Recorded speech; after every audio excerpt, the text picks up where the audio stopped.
Baik, apakah semuanya sudah bergabung?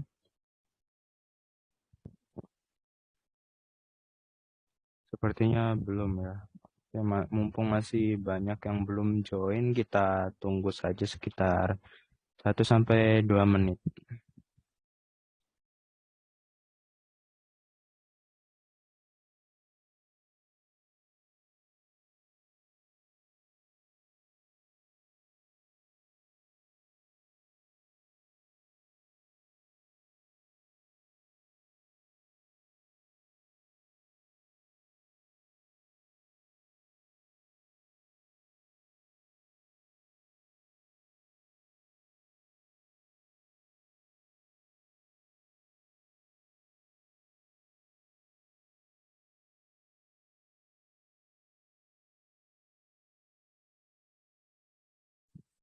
Baik, sepertinya sudah banyak yang join ya.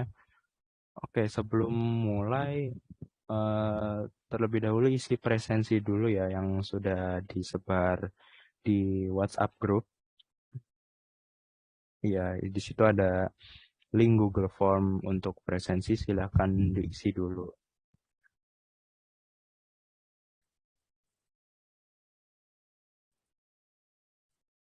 Oke, jika sudah, mari kita mulai.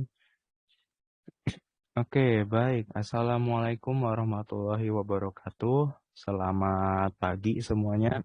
Sudah sarapan semua ya? Oke, alhamdulillah. Oke, sebelum mulai pelajarannya, baiknya kita berdoa terlebih dahulu. Berdoa dimulai dengan kepercayaan masing-masing. Berdoa mulai.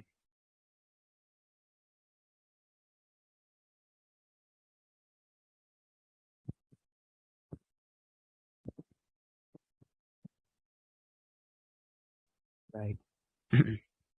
Baik, sebelumnya saya izin memperkenalkan diri terlebih dahulu ya, agar kita saling kenal satu sama lain karena tak kenal maka tak sayang. Perkenalkan, nama saya Arya Sukmaha, mahasiswa jurusan Pendidikan TIK dari Teknik Elektro Fakultas Teknik Universitas Negeri Semarang. Baik, di sini kita akan belajar mengenai pemrograman dasar, apa saja sih di dalamnya, dan kita akan mempelajari dasar-dasarnya terlebih dahulu. Baik, sebelumnya izin share screen.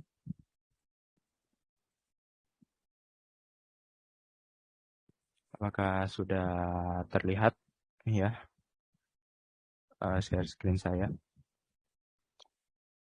Baik, eh, di sini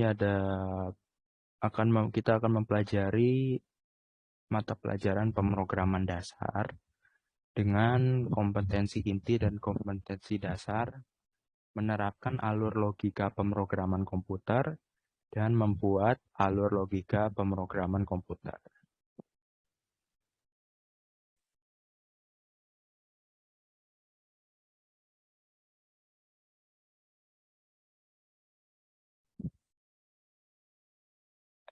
Baik, sebelumnya apa saja sih isi pemrograman itu?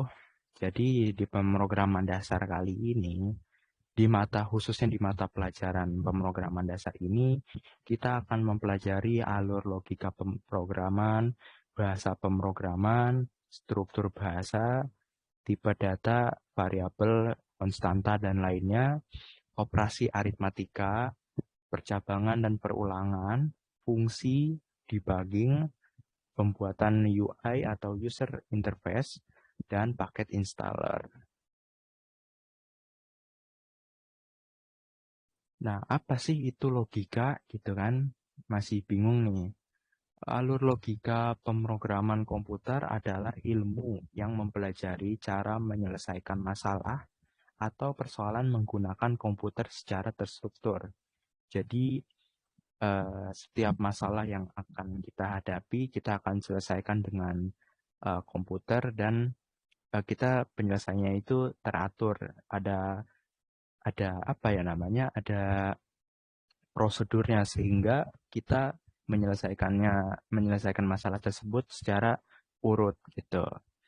Jadi kita akan belajar cara menyelesaikan masalah dengan berpikir seperti komputer.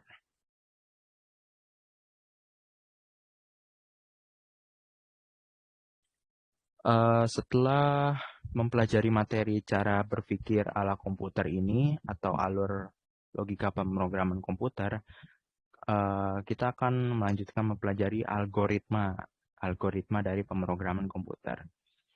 Komputer ini bekerja secara sistematis, oleh sebab itu programmer juga perlu melakukan langkah-langkah penyelesaian dalam cara yang sistematis, masuk di akal, dan efisien, lalu memiliki alur yang jelas layaknya komputer bekerja gitu.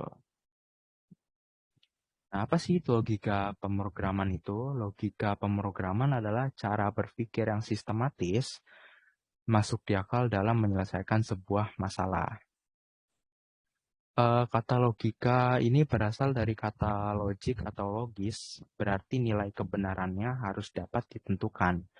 Misal benar atau salah, tidak ada di antaranya, on dan off, hidup dan mati, masuk akal atau tidak, dan lainnya.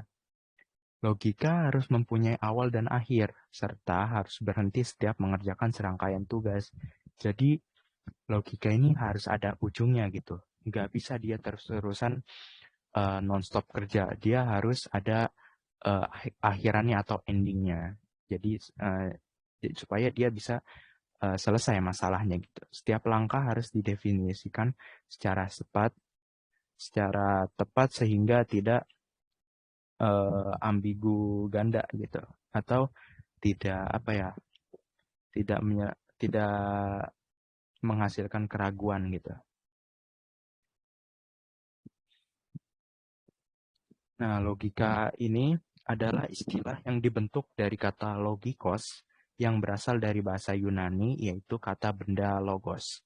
Kata logos berarti sesuatu yang diutarakan, suatu pertimbangan akal atau pikiran, kata, percakapan, atau ungkapan lewat bahasa. Nah, kata logikos ini berarti mengenal kata, mengenai percakapan, atau yang berkenaan dengan ungkapan lewat bahasa.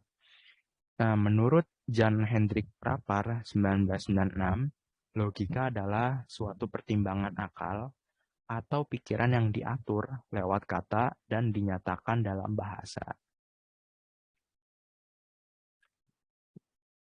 Relasi antara logika dan algoritma. Nah, ada lagi nih algoritma. Algoritma ini secara singkatnya adalah urutan langkah logis yang digunakan untuk menyelesaikan suatu masalah.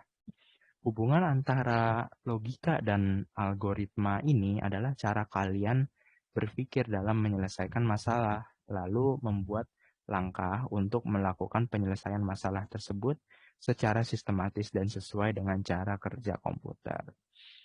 Syarat utama agar algoritma ini jalan itu algoritmanya ini harus benar gitu.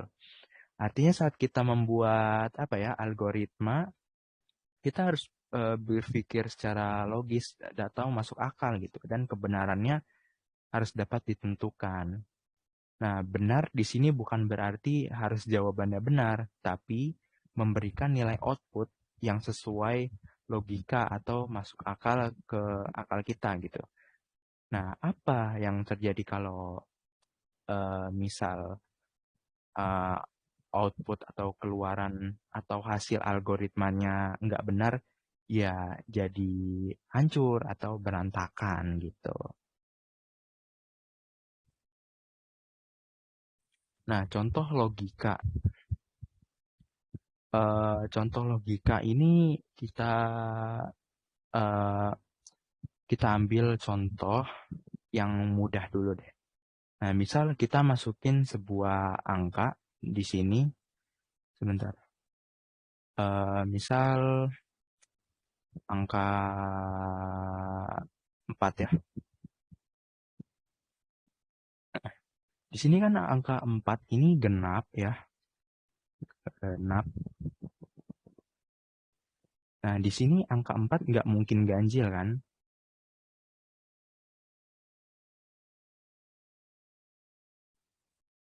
Nggak mungkin ganjil. Nah, 4 ini termasuk angka genap. Oke. Nah, contoh penulisan algoritma sesuai dengan logika dalam kehidupan sehari-hari ya, menentukan antara bilangan genap dan ganjil seperti contoh yang ini. Ingat logikanya ini kita harus benar ya. Jadi yang pertama kali yang kita lakukan adalah kita memulai permasalahan ini. Nah, lalu kita masukkan sebuah angka sembarang lah. Nah, kita contoh masukkan angka 4.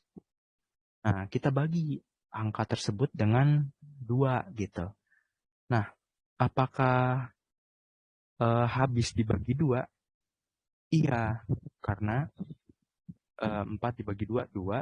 2 dibagi 2, 0 gitu kan. Nah, jika iya, habis dibagi 2, tampilkan genap. Nah, nanti keluarannya hasilnya genap. Jika tidak, ya, jika ini nggak habis, maka yang akan dikeluarkan oleh hasil output dari penulisan algoritmanya ini akan mengeluarkan tulisan ganjil. Gitu. Selesai. Oke. Baik, kita lanjut ke slide selanjutnya. Mudah kan kalau seperti ini contohnya.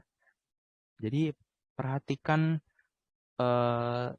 langkah-langkah yang langkah yang menampilkan genap atau ganjilnya. Jadi tergantung angka apa yang kita masukkan gitu. Misal kita masukkan angka 5, itu kan termasuk ganjil ya. Nah, apa ini 5 ini habis dibagi 2 apa enggak? Nah, karena 5 enggak habis dibagi 2, dia akan menampilkan ganjil dan tidak menampilkan genap lagi. Tuh.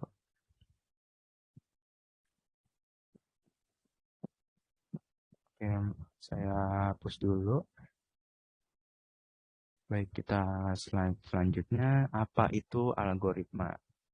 Oh ya, sampai sini masih bisa mengikuti lah ya. Baik. Oke. Apa itu algoritma? Algoritma pemrograman komputer adalah ilmu yang mempelajari cara menyelesaikan masalah atau persoalan menggunakan komputer dengan langkah yang sistematis, masuk di akal, dan efisien seperti komputer. Algoritma ini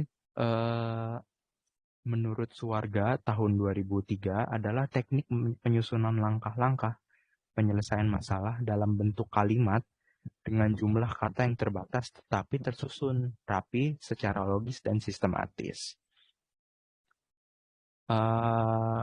Algoritma ini adalah urutan langkah-langkah logis yang digunakan untuk menyelesaikan suatu masalah sih. Contoh algoritma dalam kehidupan sehari-hari, salah satu contohnya ya mungkin kita algoritma memakai kehidupan sehari-hari dalam memasak nasi gitu. Ada yang sudah pernah memasak nasi di sini? Iya, jadi tahu lah ya caranya bagaimana. Jadi algoritma dalam memasak nasi kan pertama kita mulai nih ya kan. Kita harus mulai dulu. Kita harus ada langkah awal dalam permulaan ya. Ya kita sebut aja start atau mulainya gitu. Nah, kita mulai dulu. Kita gerak dulu. Habis itu sudah mulai kita langsung ambil beras 2 centong ya atau canting, terus masukkan ke wadah. Habis itu cuci bersih berasnya. Nah, lalu kalau sudah dicuci, kita siapkan magicom atau penanak nasinya. Lalu isi air sebanyak petunjuk, lalu masukkan beras yang telah dicuci.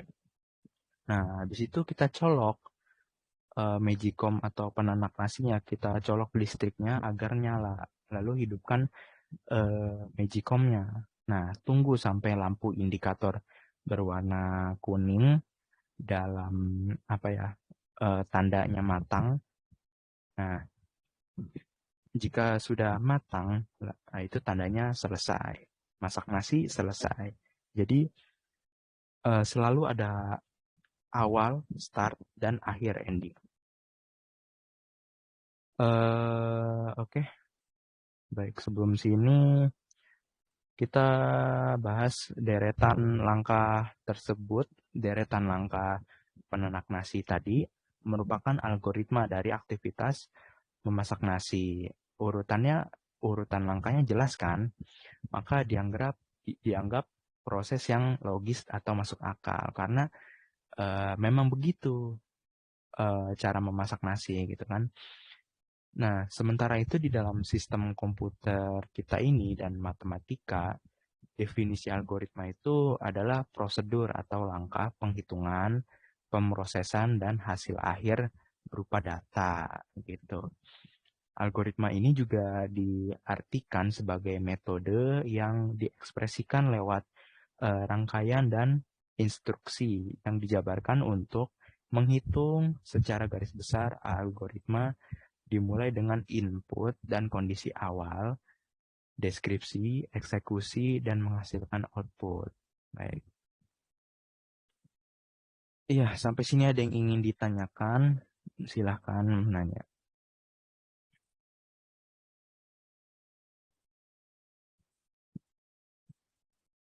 Baik, jika tidak ada, kita lanjut ke sifat-sifat algoritma. Menurut Donald E. Knuth, algoritma pemrograman mempunyai 5 sifat penting yang meliputi finiteness atau keterbatasan. Algoritma harus berakhir setelah mengerjakan sejumlah langkah proses. Jadi harus ada endingnya. Definiteness atau kepastian, yaitu setiap langkah harus didefinisikan secara tepat dan tidak berarti ganda. Jadi setiap langkah itu kita harus nentuinnya benar dan tidak boleh ganda gitu. Jadi harus single, one for one gitu. Lalu ketika ada input atau masukan, algoritma ini memiliki 0 atau lebih data, masukan atau input. Nah, selanjutnya ada output, keluaran. Algoritma mempunyai 0 atau lebih hasil keluaran atau output. Dan terakhir effectiveness atau keefektivitas. Algoritma ini harus sangkil ya atau efektif. Langkah-langkah algoritma ini dikerjakan dalam waktu yang wajar, tidak lebih, tidak kurang, dan yang pastinya masuk ke akal. Misal kayak tadi nyuci beras yang harusnya 2 menit kita 10 menit atau setengah menit, yang kita harusnya masak nasi cuma setengah jam, malah kita masak nasi 1 jam. Akhirnya nasinya itu gosong atau kering atau nggak bisa dimakan pokoknya gitu. Baik, selanjutnya struktur penulisan algoritma. Di sini ada 3 struktur, yaitu runtunan, yang kedua pemilihan, dan pengulangan. Penjelasannya dan contohnya kita bahas di next selanjutnya. Nah, jadi ketiga jenis langkah tersebut, ketiga jenis struktur penulisan ini membentuk konstruksi suatu algoritma yang menjadi satu kesatuan gitu. Selanjutnya ada cara menulis algoritma. Di sini ada 3 cara, yaitu menggunakan kalimat deskriptif, menggunakan pseudocode, dan terakhir menggunakan flowchart. Nah, di sini untuk penjelasan pelajaran kali ini, kita hanya membahas cara penulisan menggunakan kalimat deskriptif saja terlebih dahulu. Karena memang kalimat deskriptif ini merupakan cara penulisan yang paling mudah ya di antara ketiga cara ini gitu. Next slide. penulisan algoritma dengan kalimat deskriptif. Notasi penulisan algoritma dengan menggunakan bahasa deskriptif biasa juga disebut notasi alami. Dasar dari penulisan algoritma kalimat deskriptif adalah bahasa Inggris, namun dapat dimodifikasikan dengan bahasa sehari-hari termasuk bahasa Indonesia, sehingga lebih mudah dicerna oleh orang Indonesia gitu. Nah, agar penulisan algoritma ini mudah ditranslasi ke dalam bahasa pemrograman, maka sebaiknya penulisan algoritma tersebut berkoresponden dengan bahasa pemrograman pada umumnya. Di sini ada contoh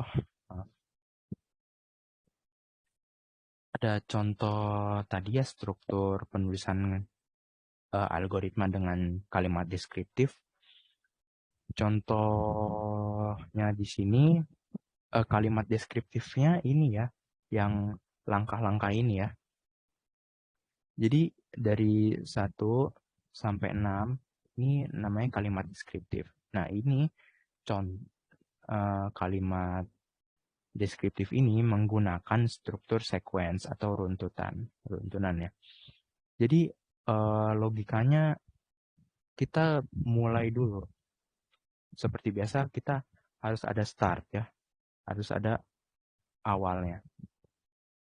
Dan di sini ending atau akhiran.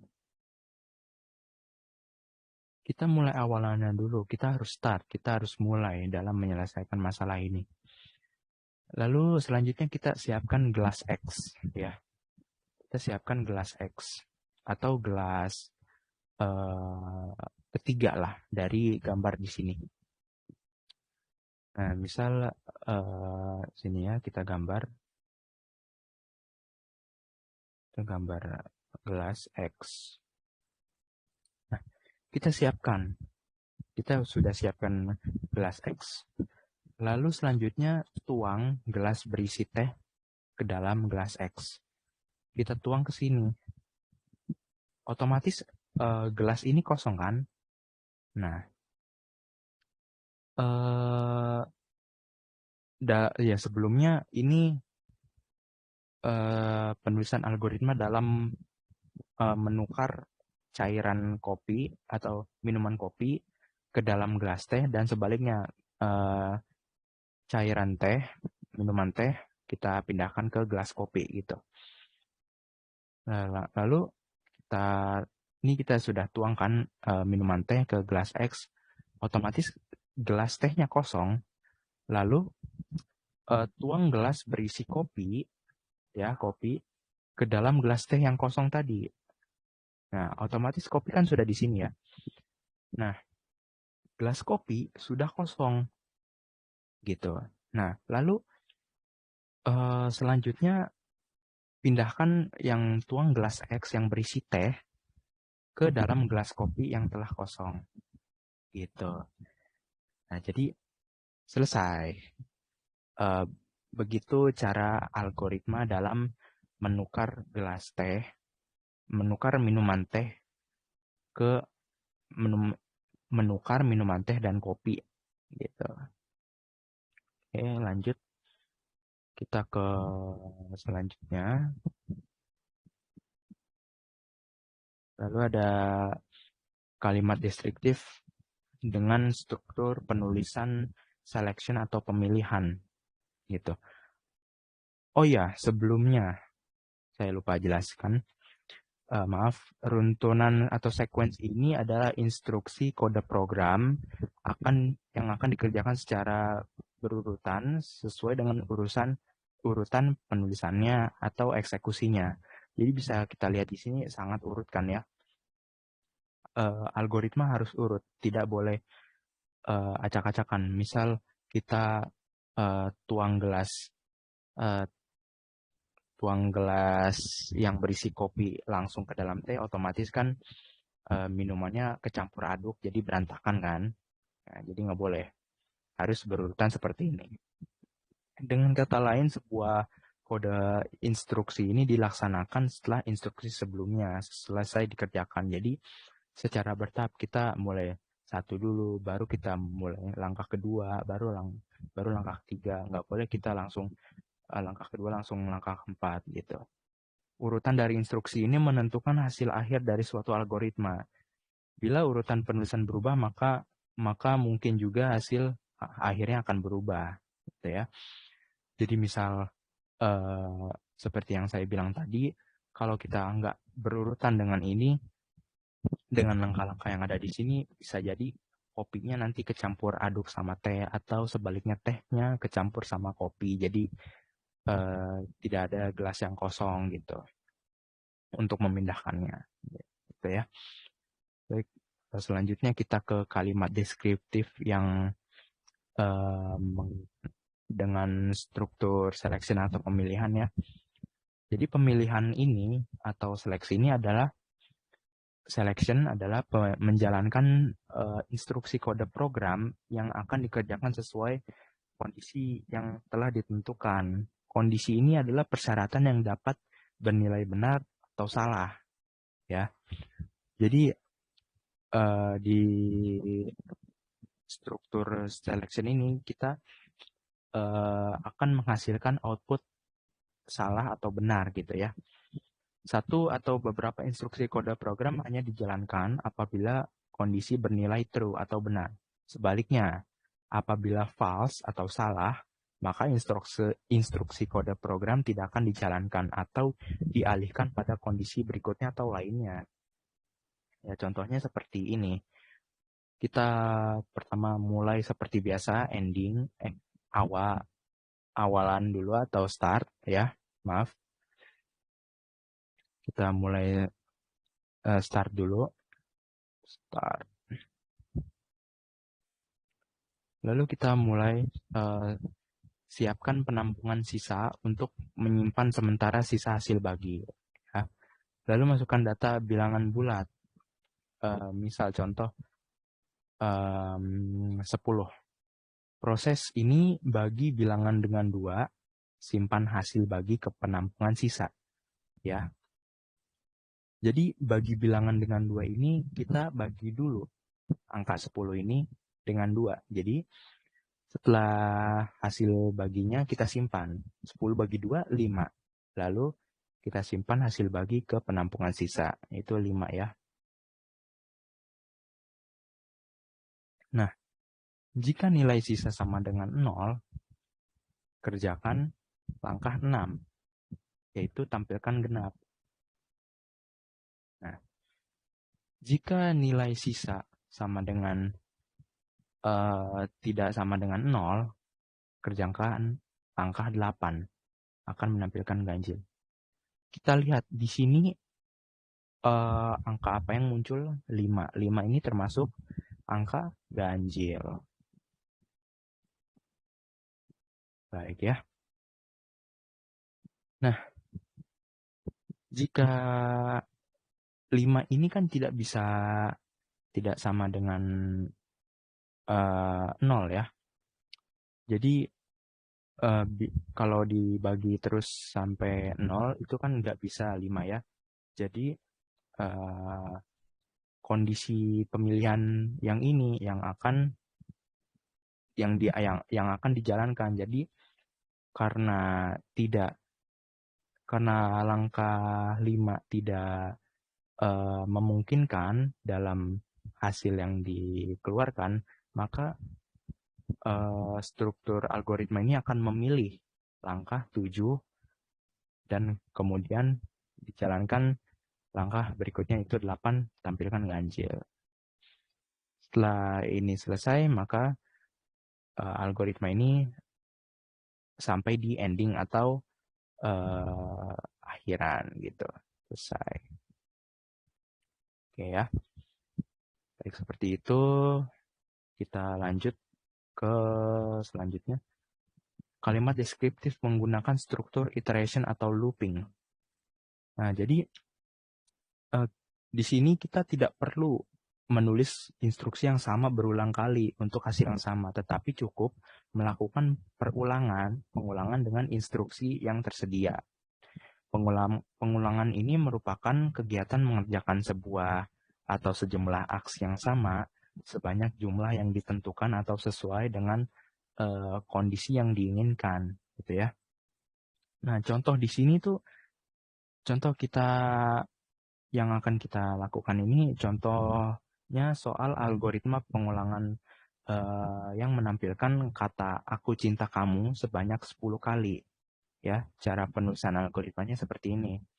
Jadi kita seperti biasa kita mulai dulu atau kita mulai startnya. Start ya. Lalu kita siapkan penampungan kata untuk menyimpan kata. Nah, kita bikin penampungan kata di sini.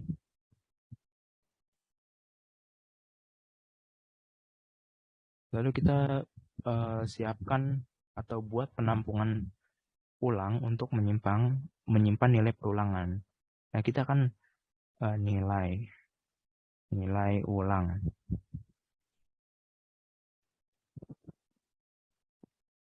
Lalu siapkan penampungan counter untuk menyimpan nilai perulangan yang telah dilakukan gitu.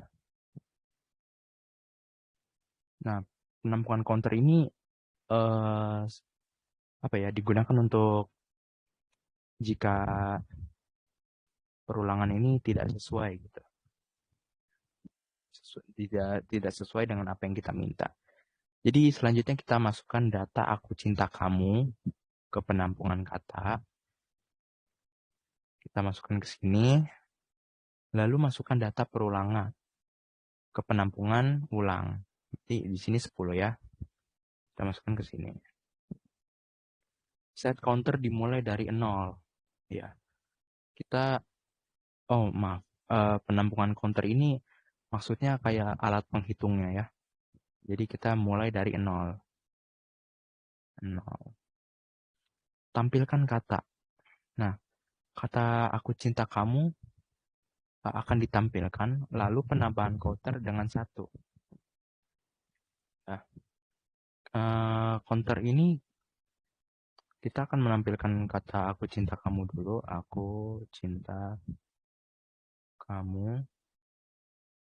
Lalu lakukan penambahan counter dengan 1. Di sini kita ubah counternya dengan 1. Jika nilai counter kurang dari ulang atau dari 10 ya, kerjakan langkah 8. Nah, dia akan menampilkan "aku cinta kamu" lagi. Nah, jika nilai jika nilai counternya di sini sudah sampai 10, maka di sini angka 10 berarti "aku cinta kamunya" ada 10 buah. Kamu 10 kali. Jika sudah ada 10 kali, maka program algoritma dianggap selesai. Lalu kita sampai di ending atau akhirannya. Akhiran. Kita selesai di sini. Baik, itu ya. Selanjutnya, oh iya, baik di sini ada sedikit. Oh iya, ada yang ingin ditanyakan sebelumnya? Maaf.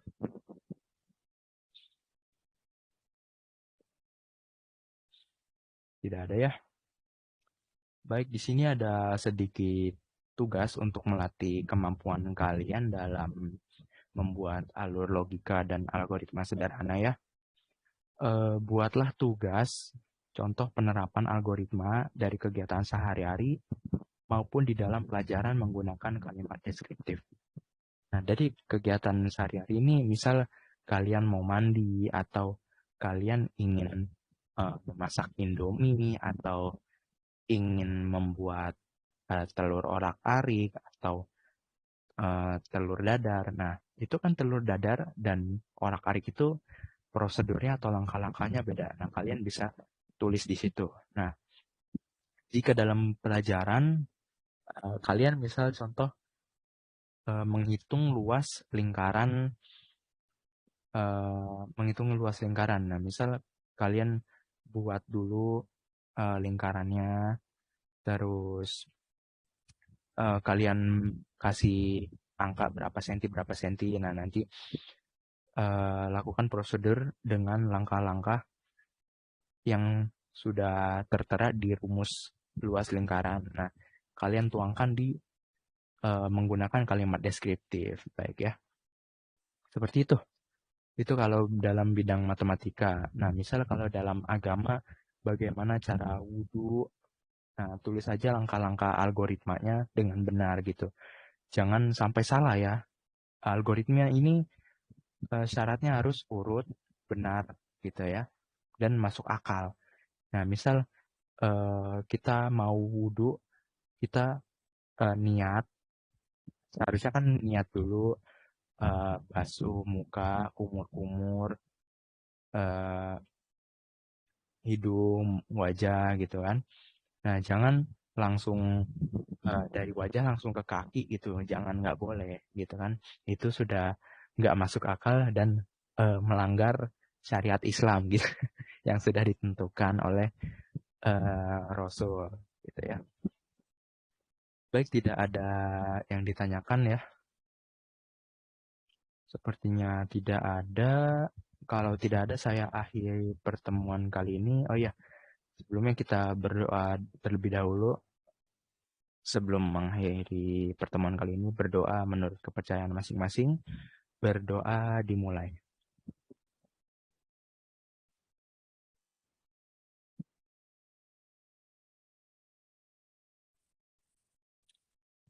Baik, selesai.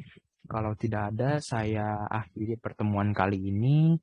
Terima kasih banyak atas waktunya dalam meluangkan waktu untuk ikut pelajaran ini. Semoga kita dapat bertemu kembali di lain waktu. Oh ya, untuk pengumpulan tugasnya ini besok ya jam 9 malam di Google Classroom. Ya, sekarang tanggal 8. Nah, berarti besok tanggal 9 Juni 2022 jam 9 malam ya dikumpulkan. Baik, sekian terima kasih dari saya. Kurang lebihnya mohon maaf. Billahi taufiq wal hidayah. Wassalamualaikum warahmatullahi wabarakatuh. Selamat siang semuanya.